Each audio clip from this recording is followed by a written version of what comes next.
Olá a todos, sejam bem-vindos. Estamos aqui para realizar a primeira conversa sobre processo. O tema a ser discutido será a técnica de julgamento não unânime. Participarão desta conversa a professora Márcia Cunha, o professor Ayub, que conjuntamente comigo coordenam esse projeto, e o nosso ilustre convidado, o professor Alexandre Câmara. Sejam todos bem-vindos. Iniciamos hoje o processo sobre conversa sobre processo, o nome escolhido, cuja paternidade é toda do professor José Roberto Sampaio, a quem parabenizo. E a ideia aqui não é, de forma alguma, chegar a uma conclusão final, mas sim submeter determinadas questões à reflexão de todos, para que possamos ao futuro, depois de amadurecer bem os temas, firmarmos juízos de valor a respeito desses temas polêmicos do processo civil. E temos o prazer hoje de receber o professor Alexandre Câmara, que vai discorrer sobre o tema do 942. Professor Alexandre Câmara, faço então, para começar a nossa conversa, uma pergunta. É bem-vindo o artigo 942 do CPC? Sr. Roberto, eu começo dizendo que não. Eu queria cumprimentar a todos, agradecer pelo convite, desejar sucesso para o projeto. Mas, indo direto ao ponto, não. Eu sou um crítico do artigo 942. É claro que ele é lei, está em vigor, a gente tem que aplicar, mas eu realmente não gosto dele. E eu explico por que eu não gosto.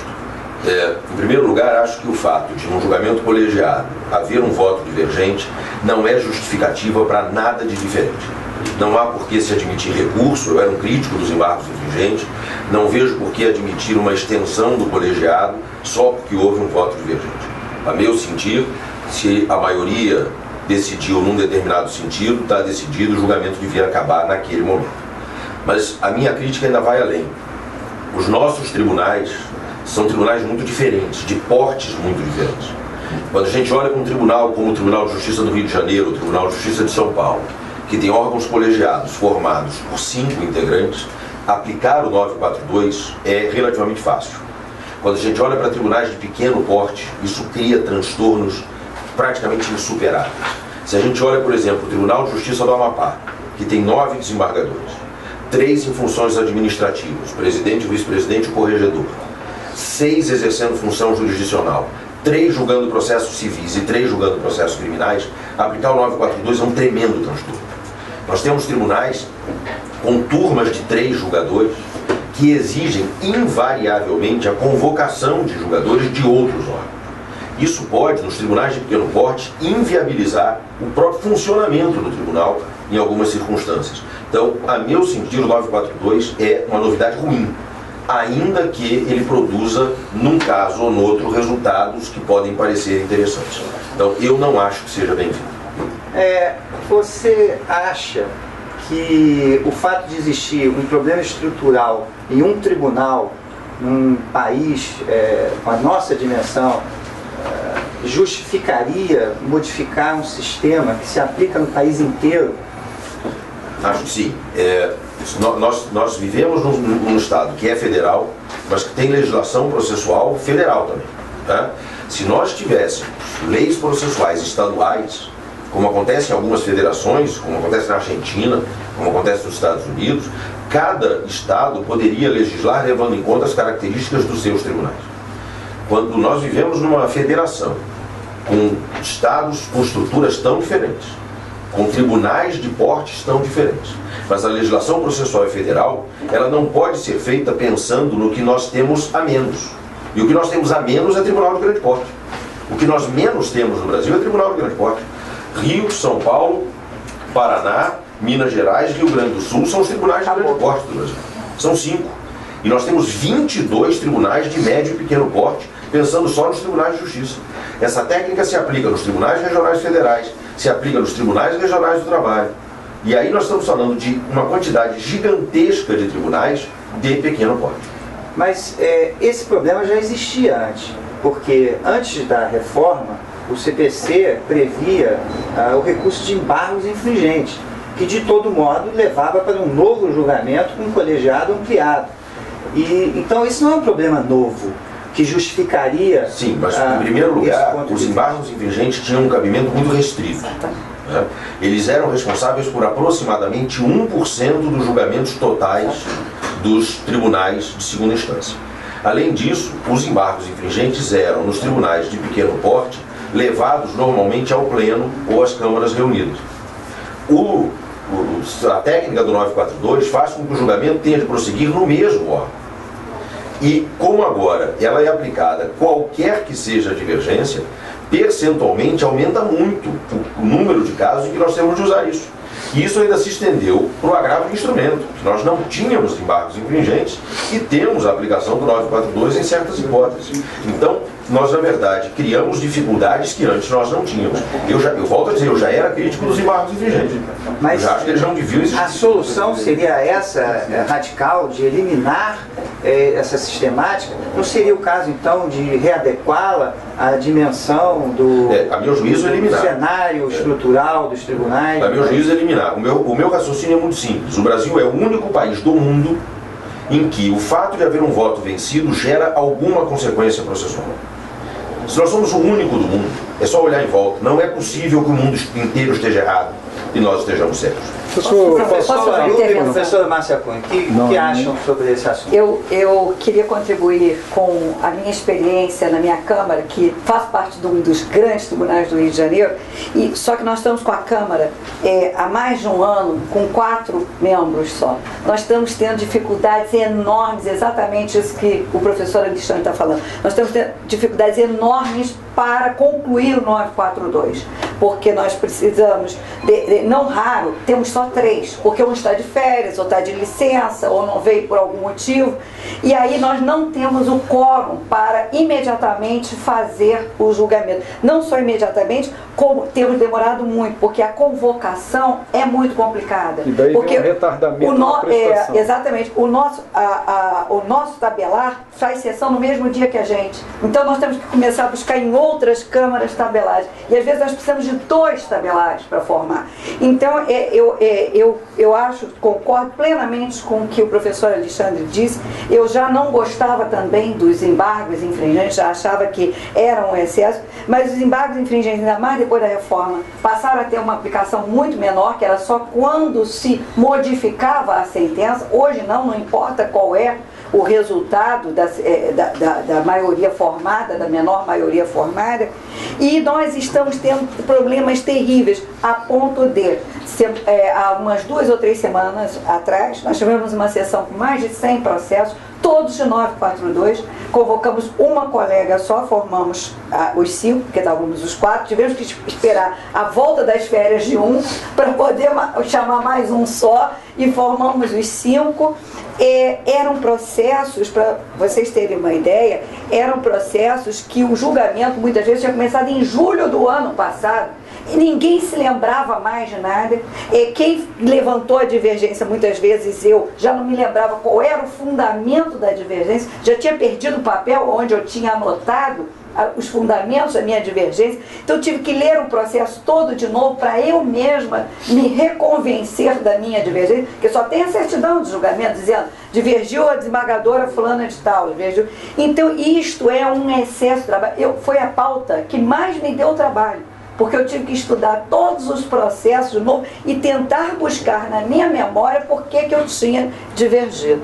Eu vou fazer algumas constatações e uma indagação ao professor Alexandre Câmara. Primeiro quero dizer que eu concordo plenamente, lembrando que isso aqui é um ambiente absolutamente informal e com um propósito realmente de buscar reflexões. Ninguém aqui é o dono da verdade, o direito não é uma ciência voltada a uma certeza absoluta, e por isso eu concordo realmente, porque o fato de já ter havido a decisão, eu lamento muito o afastamento da decisão do juiz no cômputo do resultado, porque ele simplesmente, a sentença não tem nenhum valor. Agora, o código ele é todo pautado naqueles princípios ou naquele balizamento onde se destaca muito a redução da litigiosidade, que é algo absurdo, porque entregar um bem da vida a destempo é entregar um bem da vida sido obsoleto. Então eu absolutamente não consigo conceber a ideia de ainda termos essa ampliação do colegiado. Mas eu venho aqui, me lembro que no passado não muito distante, quando nós ainda sob a égide do Código de 73 e, portanto, utilizando os embargos infringentes, havia uma discussão já mais antiga que quando se utilizava dos embargos infringentes sendo julgado na mesma Câmara, havia um vício de inconstitucionalidade porque já saía de 2-1.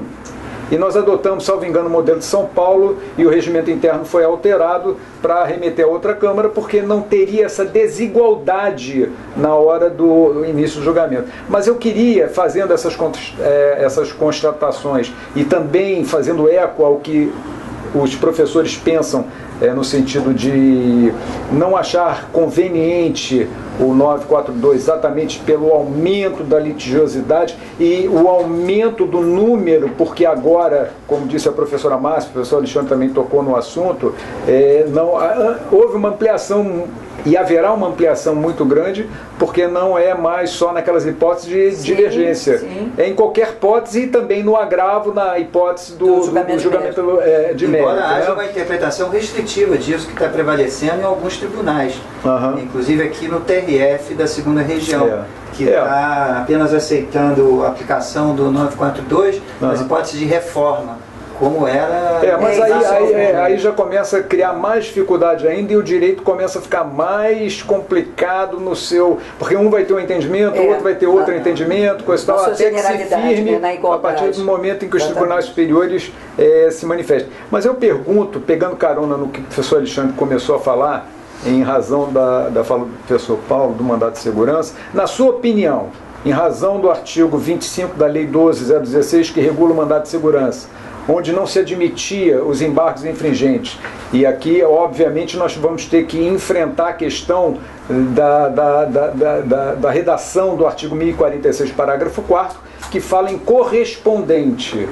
Na sua visão, caberia a ampliação do colegiado, que não é um recurso de embargos infringentes, seria correspondente a tal, e como tal, não seria possível a sua utilização nas hipóteses de apelação e mandado de segurança onde haja divergência? Essa questão tem gerado mesmo muita polêmica, inclusive no nosso tribunal. O Tribunal de Justiça tem gerado divergência.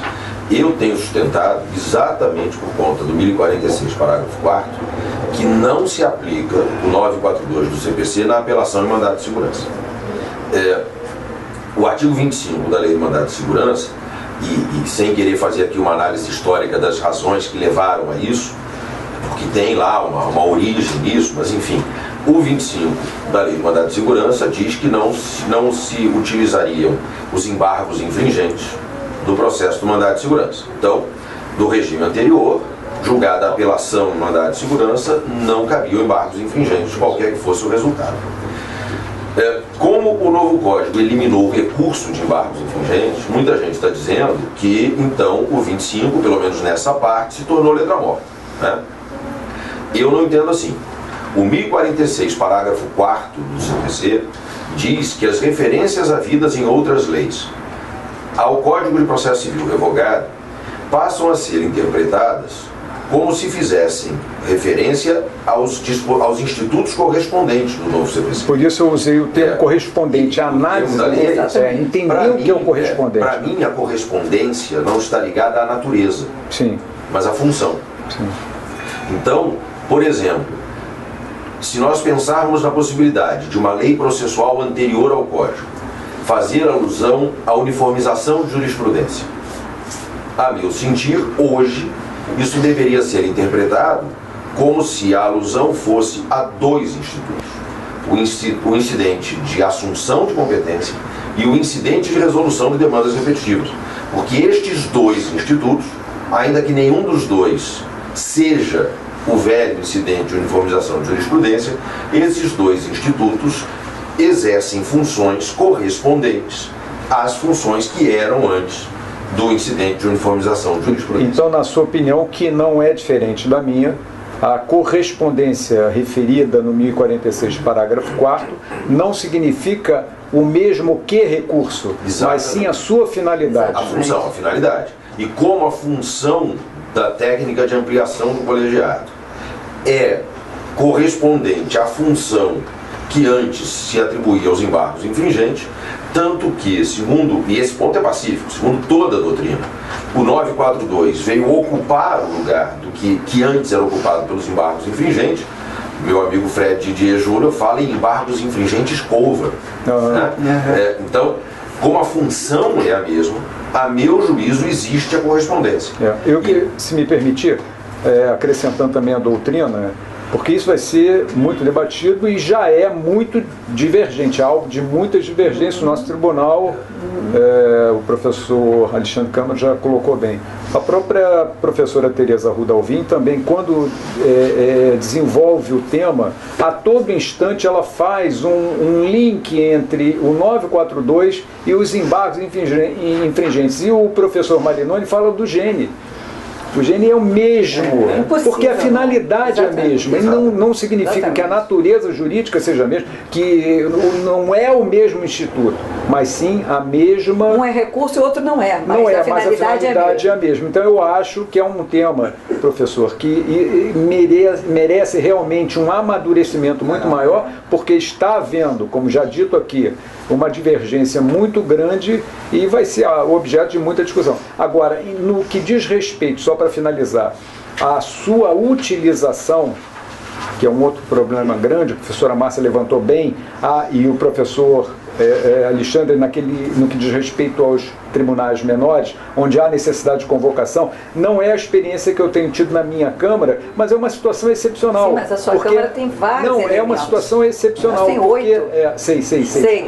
Então ele não tem por hábito, em nenhum, desde a vigência do Código, do início da vigência, em nenhum caso, em nenhuma hipótese sobre necessidade de convocação. Exatamente. E eu fico a imaginar, naquelas hipóteses de convocação, como disse a professora Márcia, naquelas hipóteses em que haja necessidade de convocação de outros integrantes, você acaba se perdendo, porque a massa, a quantidade de processos é tão grande que você acaba não mais lembrando. Até porque, que eu acho que é um tema também que merece explorar, enquanto não declarado, encerrado o julgamento, aquela matéria pode ser revolvida.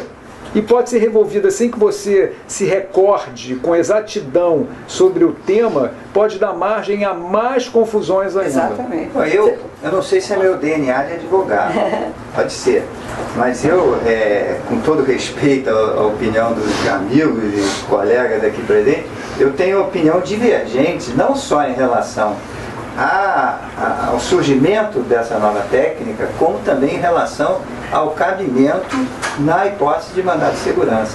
Porque eu tenho uma visão um pouco diferente. Eu acho que a deficiência da estrutura dos tribunais hoje não pode servir como justificativa para a rejeição dessa técnica. Porque me parece que existe um problema maior que precisa ser enfrentado. Hoje a gente tem um conflito entre segurança jurídica e celeridade processual.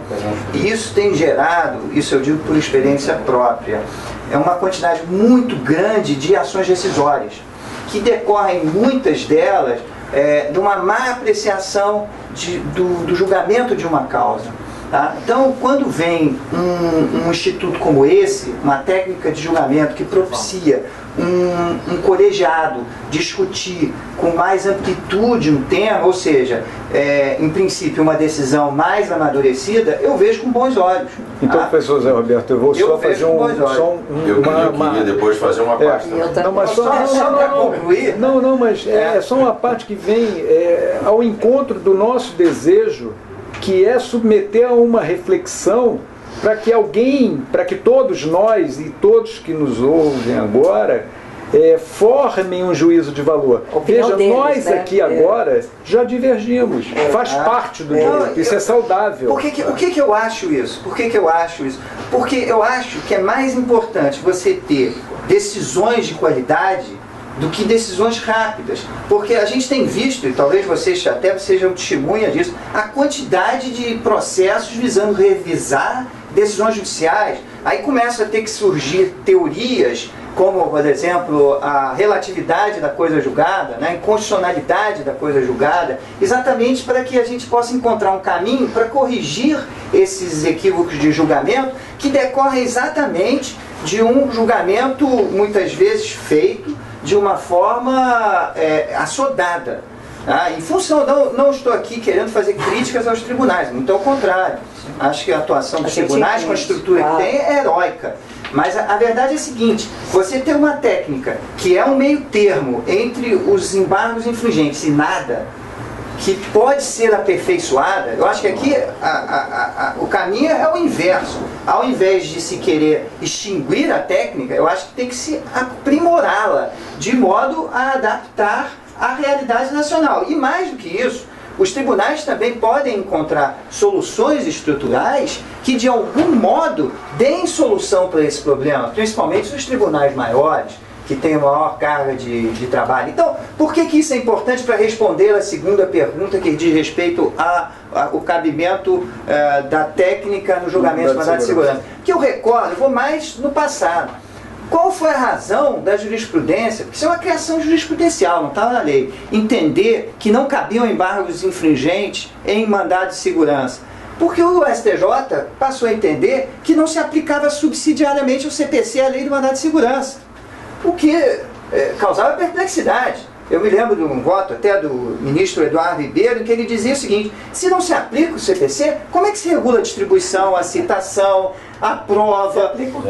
E ainda assim, se entendeu dessa forma. Por quê? Era não uma jurisprudência defensiva propriamente, mas era uma jurisprudência prática, porque se entendia que, como o mandado de segurança era um processo célere, o julgamento dos embargos infringentes poderia eventualmente atrasar esse julgamento. Então, era um entendimento que levava em consideração essa circunstância. Agora, eu entendo o seguinte: esta técnica bem aplicada nos grandes tribunais, que tem câmaras com 5 desembargadores, ela pode não atrasar nem um dia o julgamento. Ela, se bem empregada, ela pode representar apenas uma decisão de melhor qualidade. Então, você não tem esse motivo para restringir a interpretação. Só para concluir, se me permitir, professor, em relação a essa interpretação, eu até conversando informalmente com a Ayub, com o professor Câmara no seu gabinete, eu falei que isso é uma evolução no sentido darwiniano da palavra, né? Quer dizer, a técnica de julgamento, ela não é a mesma espécie dos embargos, tanto que não tem a mesma natureza, mas é uma evolução. Mas na evolução, você cria espécies novas.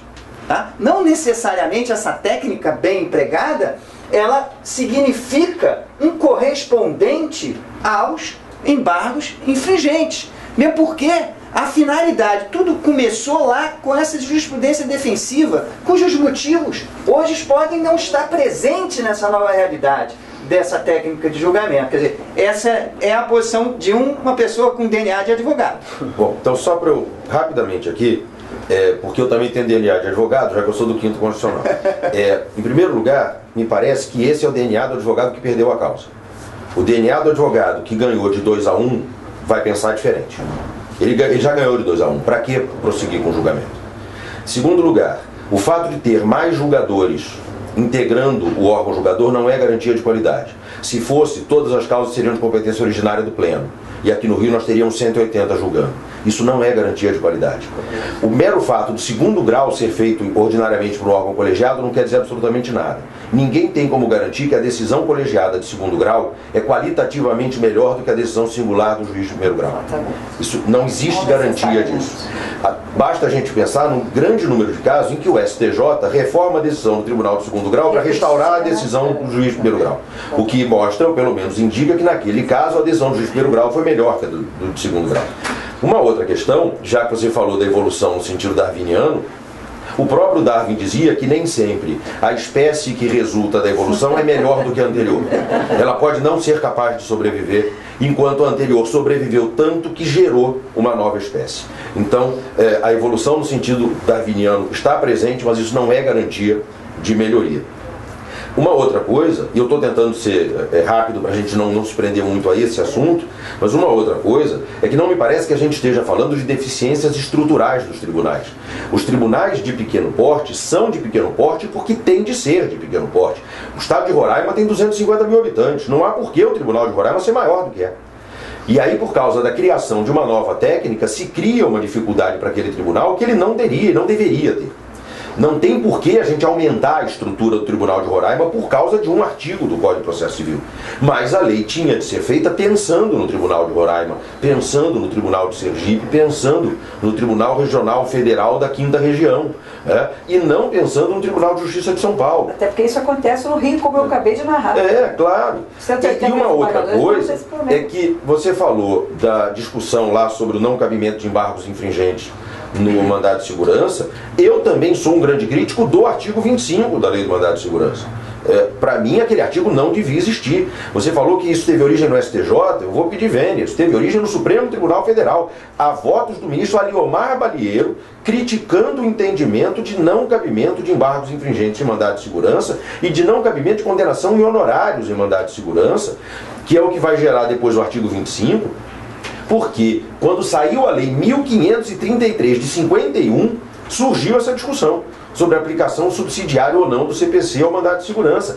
E tem voto do ministro Moreira Alves em 1974, no ano em que entrou em vigor o CPC. Então ninguém nem cogitava de STJ, e essa questão já era velha no Supremo Tribunal Federal. E o argumento deles era que o CPC não se aplicava subsidiariamente por conta, com todas as vênias ao Supremo Tribunal Federal, de uma leitura errada do artigo 20 da Lei 1533, que dizia: aplicam-se ao mandado de segurança os artigos do Código de Processo Civil sobre litisconsórcio. E eles, em vez de verem nisto uma regra de ênfase, eles viam nisto uma regra de exclusão. Se isto se aplica, o resto não se aplica. O ministro Aliomar Balieiro criticava isso lá em 1954, com argumentos que o ministro Eduardo Ribeiro depois repetiu. Então, o ministro Aliomar Balieiro dizia: então alguém me diga onde é que estão os requisitos da petição inicial do mandado de segurança. E se você aplica o CPC, o ministro Moreira Alves, eu fiz essa pesquisa por conta de um livro que escrevi sobre mandado de segurança alguns anos atrás. O ministro Moreira Alves, que era o mais radical defensor da ideia de que não se aplica o CPC ao mandado de segurança, julgou, admitindo no mérito, mais de 800 embargos de declaração em mandado de segurança durante o tempo em que ele esteve no Supremo. Mas a Lei do Mandado de Segurança não fala de embargo de declaração. Então, por coerência, ele devia dizer que não cai. Que sempre admitiu. Então, aplica quando acha que tem que aplicar e não aplica quando acha que não tem que aplicar. Eu sou um crítico do artigo 25. Eu acho que devia caber lá, antigamente, embargos infringentes em mandado de segurança. Só que é lei. A lei diz que não cabe. Goste eu dela ou não. Professor. E o 1046, parágrafo 4º, fala da correspondência. Eu vou me permitir, até para a gente superar um pouco, só relembrar, para finalizar essa questão, se me permitir, é que uma das balizas, uma das maiores finalidades do novo Código, eu falei no início e termino falando isso, foi a redução da litigiosidade desenfreada. E a exceção desses casos, como é o meu caso, a minha Câmara, mas não é a realidade nacional, como bem já explorado aqui, isso tem certamente como um resultado óbvio um aumento na resposta judicial. O bem da vida a não ser entregue em razão dessa demora tenderá a ser um bem obsoleto. Então, na contramão da proposta da reforma, a minha leitura é de que haverá um retardamento inaceitável na prestação jurisdicional. Bom, para finalizar esse bloco, só queria esclarecer o que eu disse. Quer dizer, eu disse que a jurisprudência do STJ é que referendou esse entendimento já antigo e fez a lei mudar.